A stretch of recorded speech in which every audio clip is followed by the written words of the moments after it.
Okay, the last regression that we're going to run is the very last handout under the outputs, and it's called independent practice. And the question essentially is, what is the relationship between teachers' ratings of effective leadership and indicators of teacher professionalism, collegiality, influence, and autonomy specifically? So in practical terms, we're saying a teacher's going to say how much autonomy they feel. Do they get to choose what they teach and how they teach? Do they have influence over school decisions that affect them? Are they collegial and not oscillated? Do they get to interact and learn from one another? Those are indicators of teacher professionalism. So if teachers feel more professional, do they think their principal's more effective? That's what this question is asking. So let's break it down back to the flow chart at the start. What is the relationship between? Again, that relationship puts me into a correlational research design. So I say, how many variables do I have? Well, I have one dependent variable, how effective the principal is from the perception of the teacher. But I have three independent or predictor variables, those three indicators of teacher professionalism. Had I said, what's the relationship between teachers' ratings of their principal's effectiveness and teacher collegiality, I would have two variables. It would be a bivariate correlation. If I said controlling for some other variable, I would have a partial correlation. But here I'm in a regression because I have three predictors and one dependent variable. So I'm going to go up to Analyze, and I'm going to find regression. In other words, what's the relationship between several variables with one dependent variable?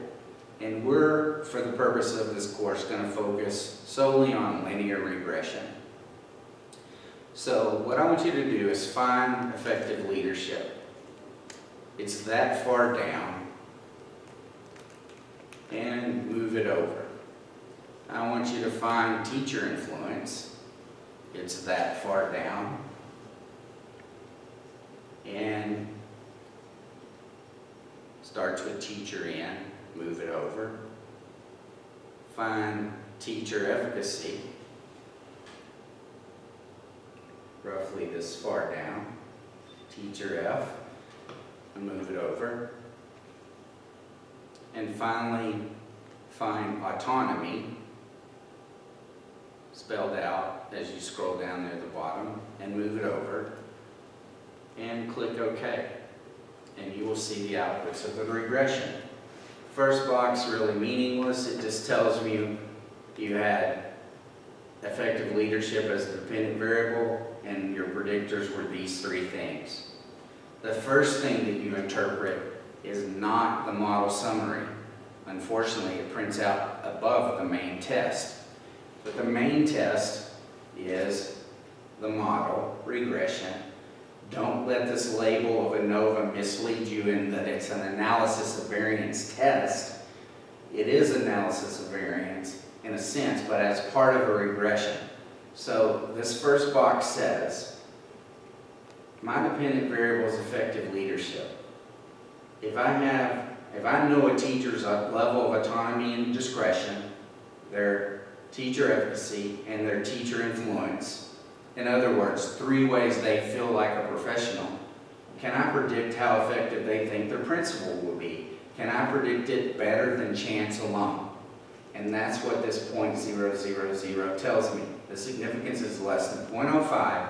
So if I know teacher autonomy, efficacy, influence, I can predict how effective they think their principal is better than chance. Then I'm going to go back up to model summary, and I'm going to say, how much better than chance? And what we're going to do is we're going to look at this adjusted R-squared, and we're going to multiply that number times 100 to convert it to a percent. So if I know those three indicators of professionalism, I can explain 29.2% of the variance in how effective teachers think their principal is. That's a very significant amount of variance. So I would want to know those things. 29.2%.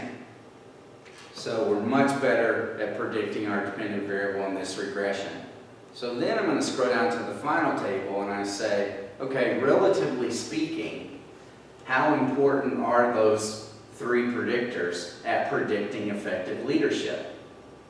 So I'm going to look over at the significance column. Teacher influence, teacher efficacy, autonomy, and discretion all have significant values of 0.000, so they are significant predictors. Those values are less than 0.05. The standardized coefficients, remember they're standardized. They can range from -1 to 1. I look at the biggest number, teacher influence, 0.38. That's is a little over 3 times larger than teacher efficacy, 0.116. And it's almost double autonomy and discretion. So what I would say is, knowing those 3 predictors allows me to explain 29.2% of the variance in effective leadership. All 3 predictors are significant.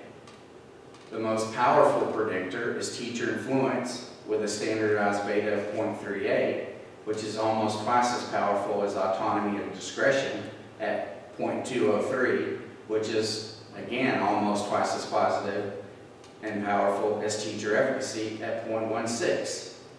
So, again, just for easy math, if teacher efficacy had a standardized beta of 0.4, and autonomy and discretion was 0.2, teacher influence is literally twice as powerful, twice as good at enabling you to predict how well a teacher rates their principal is effective.